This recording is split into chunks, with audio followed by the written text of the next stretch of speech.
Hi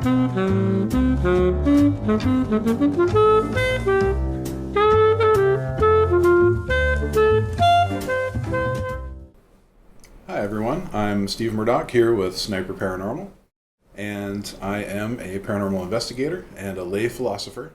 I've known Rick for about 35 years, and he asked me to come on the show today and actually be a guest host and interview him. We've known each other for a really long time, and we thought that, it might be interesting to just kind of introduce Rick to everyone, because there's a lot of people out there that might not know his background or know how he got into doing what he does. So without further ado, Rick, I thought I might start off with an easy question. How do you define a paranormal experience? Well, I think that us being here in the Mystic Bookshop is a good way to actually begin answering a question like that, because I've been a patron here for the past 4 years during the pandemic, coming and visiting and looking at all of these books that actually focus on pathways, self-guided pathways towards some experience, whether you call that paranormal or whether you call that a transcendental experience. That's one way of looking at it. There's mysticism, there's meditation, there's organized religion is another way to experience something that is either above or beyond or alongside what we consider to be a normal experience, hence paranormal. Right. Now, I think to really get to the heart of a question like that, though, you have to really begin looking at consciousness. And from the moment I wake up, and maybe the few stages of consciousness that you ease into waking up, unless your alarm goes off all of a sudden and then you sort of jolt awake, you enter into a very monophasic state of consciousness. All right, and it's really what our entire society, at least in modern day Western society, really structures life around. Mm-hmm. From the moment you wake up to the moment you go to sleep, you are in this very quote unquote focused way of doing your daily activities. So that's getting the kids ready for school, getting breakfast, getting lunches. Kids go to school, which is a very orchestrated way of reinforcing ideas of monophasic consciousness, whether that's explicit or implicit. You go to work, you earn money, you come home, make dinner, then you go to bed. Maybe there's some relaxation at some point, and then you wake up again the next day. So that's a very monophasic aspect of consciousness. Polyphasic consciousness, however, is quite a bit different. And that goes back to the first part of my answer when I was speaking about, the books in this store offer some potential pathways to either transcend or laterally address different ways that you want to explore life. Okay, so paranormal is actually a pathway or a series of pathways to experience something that is not in that monophasic structure. Music is another way to do it. Prayer, meditation, hallucinogenic drugs. You might hear sirens. That's normal here. Yeah. So I know this is a rather meandering response to your question, but does that make sense? Yeah, so there's this idea of monophasic, polyphasic. Absolutely. Okay. Yeah. Now I could get into things like ghosts, UFOs, and all that. We will. Okay. Don't worry. So we're gonna get there. Hit me, question man. And it's great actually the way you answered it, because that kind of what I was hoping with that question was that it would open a few pathways that we can explore. Sure. And kind of continuing along that line, I remember when we were young and hanging out at your place out in the country, we had a few experiences that were out of the ordinary. But for you specifically, when you think back, what was the first experience you had that you would say that was paranormal, or you would apply that label?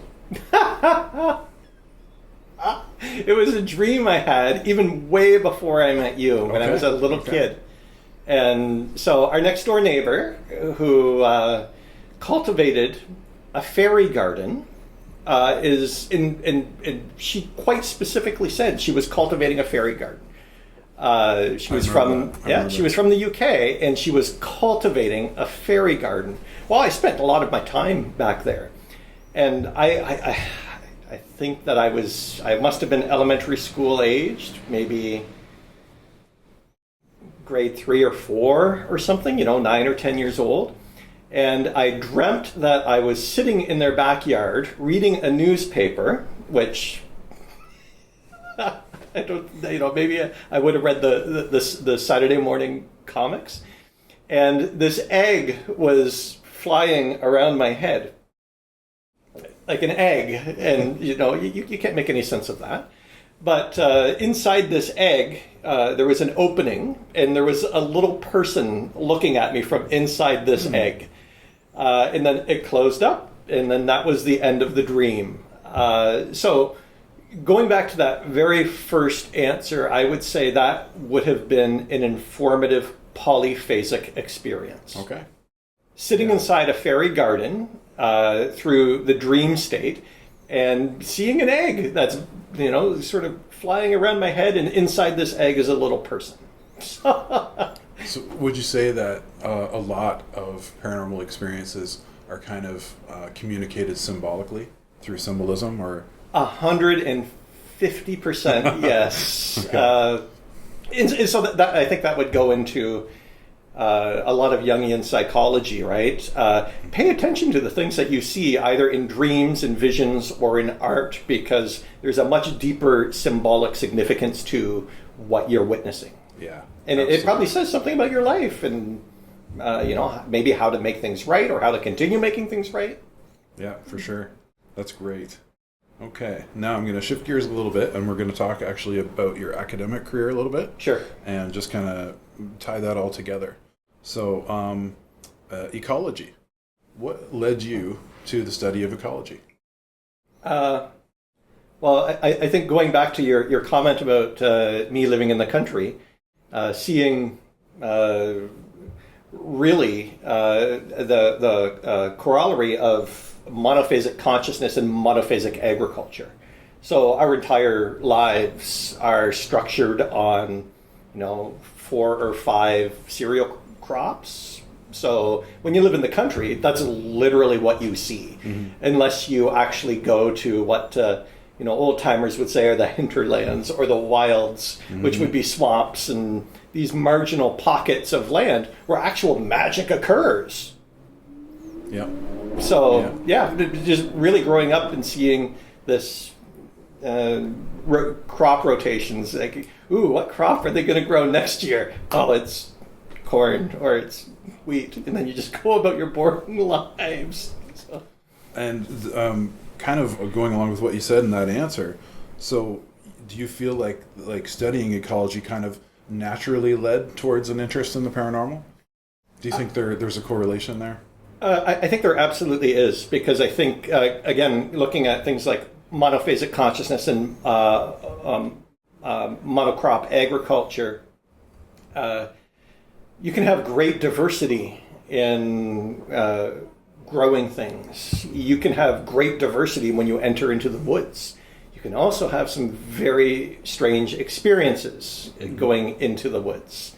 And I've published about that with Christopher Larson and Alora Fangrad in the book Greening the Paranormal, where it looks at the variety of experiences that people have on the land and in nature, quote unquote nature. And I think one of the things that we can extend to monocultural agriculture or monocultural farming is the very convenient conditions that we build our lives around, with 4 walls, a roof, and a floor, and an electronic screen that mediates all of our experiences. Yep. So you're hard pressed to have an experience, if that's what you so choose, when your life is mediated with comfort. I was just kind of thinking while you're talking there about going back to, you mentioned Jungian psychology. Nature, specifically the forest, is always a threshold, right? It's always a threshold. And then you're talking about monophasic consciousness and how basically modern life seems to be structured around basically pulling you out of that. And then when you look at what we're doing to nature, right, it's almost like we're physically manifesting what we're trying to do psychologically. Yeah, I think many of the Enlightenment philosophers, from Descartes and Rousseau and all of them, they recognized that the path that they were setting the Western world in particular on through quote-unquote enlightenment required the muting of nature and what happens in the woods. And to some degree, I can't blame them, because it's not all pleasant. Yeah. It can be very horrific if you don't know how to cross thresholds in, I guess, using cultural protocol, using maturity, and using nuance, and using respect. So you can cross a boundary, you can cross a threshold, but you can also do it unsafely. So these folks back then were like, oh, the easiest way out of this is to actually just suppress it completely. And so that's when you get into ideas of dominion and domination of nature in the world, but simultaneously domination and dominion of the mind. Mm-hmm. So. Yeah, and then sort of like shoving the sacred off into the distance where it can't do any harm to us anymore, right? Well, with things that are sacred, I think sacred and taboo are two sides of the same coin. And, depending on how you flip it, if you don't have those cultural protocols, you don't have a safety valve in place, then you can be in big time trouble. Yeah. I just recently read Moby Dick. I don't know if I told you. I'd wanted to read it for a long time. It was a great book, actually. But anyway, there was a quote there that made me think of what you were just saying, where the two of the main characters are talking about just how violent the ocean is. And again, in Jungian psychology, water, right, always represents the subconscious and the things that are down there. And one character says to the other, the whole ocean is slaughter, but it's man's duty to sail across it with our heads held high. Right? And that kind of goes along with what you're saying, right, about having that frame to be able to cross those thresholds, right, without losing yourself in it. Absolutely. So, when you did your PhD, you chose to do it on the Baldoon mystery, which is, I'm sure most of the viewers of your channel are familiar with. But what was it that made you decide to focus in on that? So I did my master's on the Baldoon mystery. And I'm kind of glad I didn't do my PhD on it, because I don't think I was ready for some of the tough stuff that comes up with the Baldoon mystery. But I chose the Baldoon mystery because that's where I identify my roots, is in this oral story that was passed down for many generations, became a written story, but then I think was recirculated in the oral literate mind that speaks about a haunting. And I think that haunting, this idea of haunting, is really fascinating to me, because it's, I've read some of the work of William Roll on the recommendation of my good friend Christopher Larson, and he defines haunting as homing. So the actual prefix in haunting is home in the older Germanic and older English language. So when you experience a discarnate entity, for instance, perhaps it's that being's way of trying to connect with home. Perhaps there's some unresolved issue. Now, interestingly, the folks at Baldoon were newcomers, just as I'm a newcomer. And they had this very horrific experience with their new home. So in the very technical definition, they experienced a haunting. And in their experience of the haunting, they were actually reaching so deep into their own cultural well and pulling up these symbols that were from the Hebridean islands of Mull and Tiree. So their haunting had the manifestation of these cultural archetypes of their previous lives, previous homes. So to me, there's something that's going on in terms of how you identify with place. And these characters that were coming up through their deep cultural well were simultaneously characters that they wanted to defeat. Interesting. So severing ties, as if finding an attachment or a way to identify with the home that is here meant you put away the home that was there. And that to me is a bit troubling, because then what do you become, right? What do you become if you sever what you were and where you were from? And I think as the story was really gaining traction, that's also when the national identity of Canada was taking shape. So we're Canadian. That's also when industrialization was draining the swamps and cutting all the forests. Yeah. So we're industrialists. So not only were they severing who they were from who they are in this very strange haunting, they were really charting a narrative that required the obliteration of where they found themselves. So, yeah, that's great. So here we are in the Mystic Bookshop. I'm a paranormal investigator. You specialize in the paranormal. Do you think that us growing up hearing stories about the Baldwin Mystery right in our hometown, do you think that had an effect on us? I think what it was doing was planting seeds. And I think that everyone, regardless of where they are or where they're from, has those seeds planted. But not everything you plant grows. True. So do you think as a species we're all kind of hardwired with that need to connect with the divine? Yeah, if that's what you call it, the divine.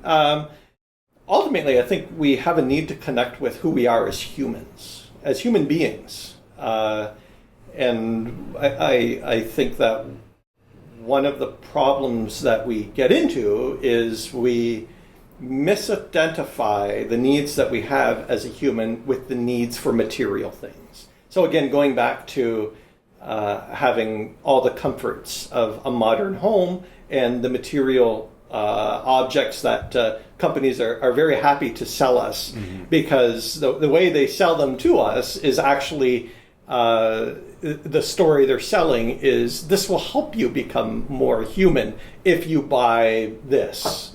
So I think that's a tricky situation, because I don't know if it's dopamine or the euphoria that you feel when you get something new, it quickly is diminished, mm-hmm. right? So is there actually a more slower process of answering some of those questions of how you tend those story seeds that you may have been fed when you were younger? Yeah, for sure. In psychology, that's called the hedonic treadmill too. That's the term for it, is that constant process of like buying something new, right? I enjoy it for a little bit, and then that enjoyment fades, and then it's time to repeat, right? And maybe that looking for something deeper, something more meaningful, is how we kind of sidestep that, you know? So now we're talking about hedonism. yeah, basically. Okay, so back to the Baldwin Mystery for a second. After years of research, mm-hmm.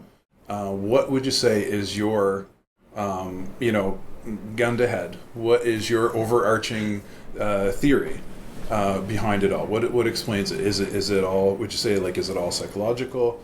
Is it, was there something actually otherworldly or spiritual happening there? What's your take?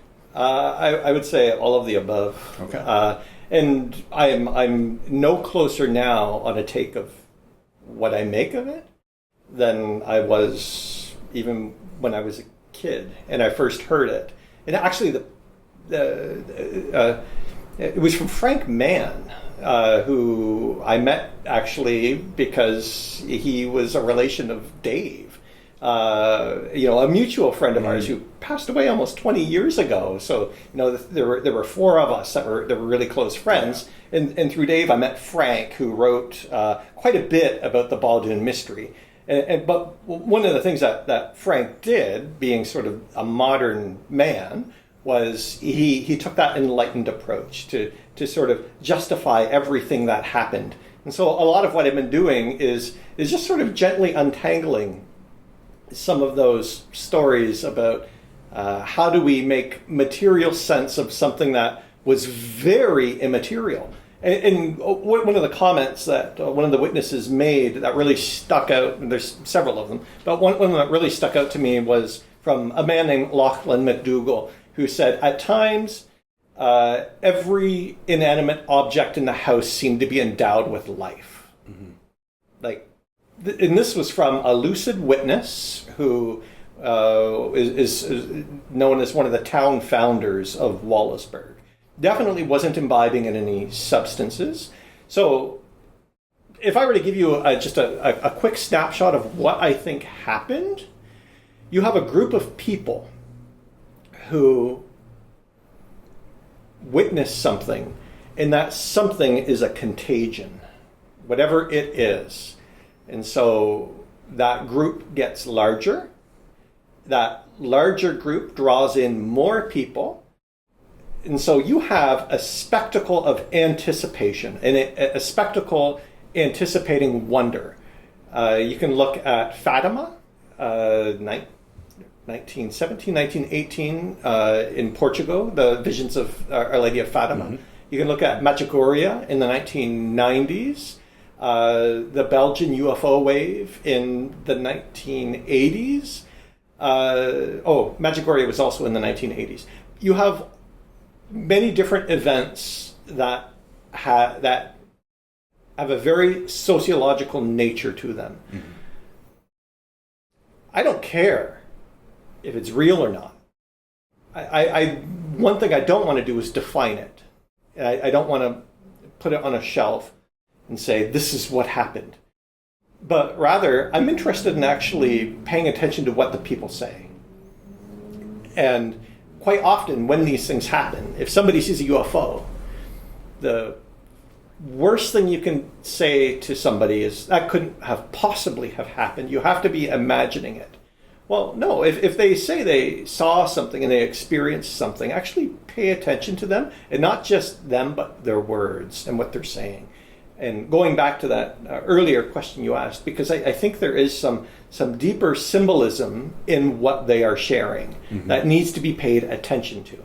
Absolutely. Your answer to that question kind of answered my next question, but I'll see if I can kind of frame it out anyway. But I was just going to ask, it seems like there's, especially during that era, there's a lot of similarities between, say, the Baldoon haunting, the Bell Witch, and many other stories of that era. What do you think accounts for those similarities? I would say whatever their cultural zeitgeist was at the time, because back then you wouldn't have been hearing the word UFO. Right. But right. I think that things like UFOs are quite possibly, I could be wrong, a stand-in for things like fairies or angels yep. In an earlier era, a stand-in for the fairy dog. But, okay, so the fairy dog is a perfect example because you get stories of them at Bell Witch, so in, I think it was Robertson County, Tennessee. One of the first things they see is a dog with a rabbit head. That has very specific cultural significance in the southern U.S. I can't remember its name. Brer Rabbit or something. It's a trickster character. Right. And then this malicious dog that appears in Baldoon in the smoke of a billowing house fire. I just wrote a paper like last week on this very topic. So the dog is, I would argue, is a genomic, so a gene technology. The domesticated dog derived from wolves, happening almost simultaneously all around the world around the same time, making things like travel easier, hunting easier, comfort and companionship easier, protection easier. So look at this. We have a dog out of a wolf that is now a part of this human community. Well, dogs can also be wild, right? Mm-hmm. So the inversion of what is this very stable and far-reaching advancement in technology also has its wild roots. So when you see something that you can't explain, it might take on that guise of a technological form. It's something that is ubiquitous to your culture. Be horrific. And I would say UFO is quite similar. As soon as we start moving from analog technology into digital technologies, people start seeing representations of that. Whatever that technology is, electronic light up in the sky.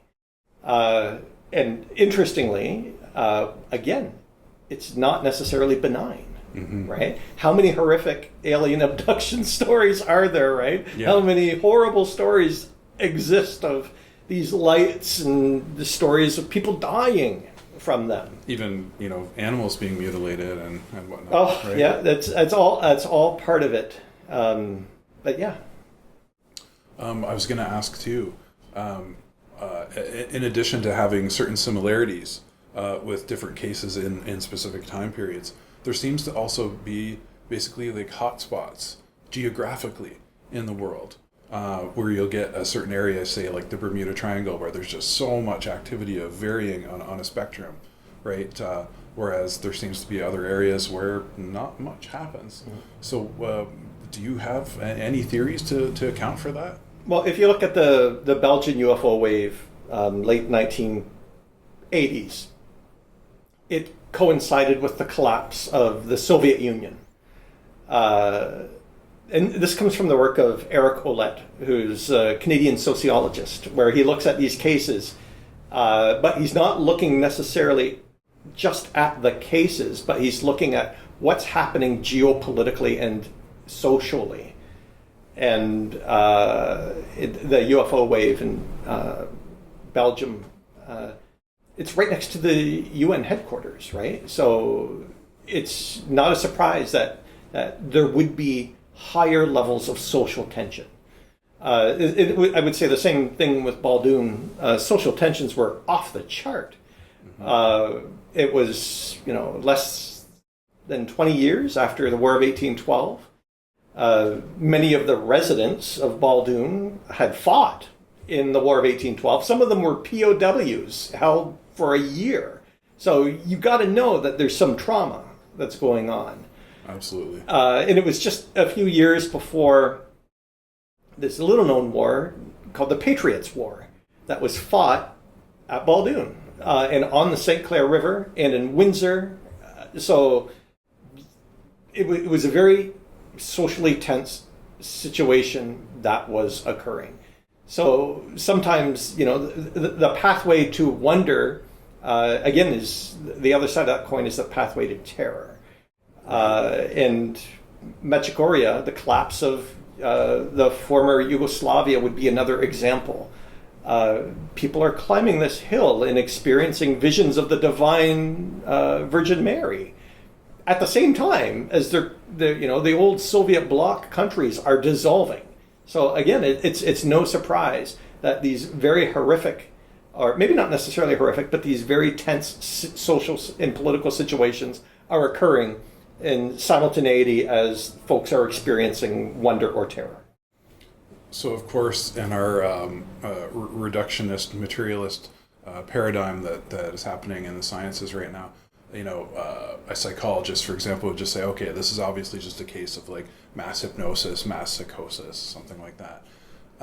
But you're saying that there could be more than that going on, like that, perhaps like the mental or what we would call psychic energy of such an intense event happening with all those people together in one area could possibly generate an experience like that. Yeah, and that's without making any qualifications to what is real and what is not real. Listen to what the people are saying, because there's a truth in what people are experiencing and what people are saying. Get away from facts if you can for a moment, because if you're governed by facts, then the only thing that exists is the table in front of you. But if you can get to like the more emotive and personal experiences that people have and people share, then you'll get closer to what the truth of the matter is rather than the facts. So it's like, basically it's not a question of whether or not the story itself is true or factually correct, but there are truths in the story that one could tease out, right? That would be relevant to you and what you're experiencing. Absolutely. And I think those truths might change over time. So the stories that you hear as a kid of a witch being uncovered, and then justice visiting this witch, and then good old Farmer McDonald having peace in his life, that works at a very superficial level as a child. But then when you're an adult, you say, wait a minute. Here we go with the persecution of a woman. Perhaps that's analogous to what was happening to the land, or the desire to pacify the land.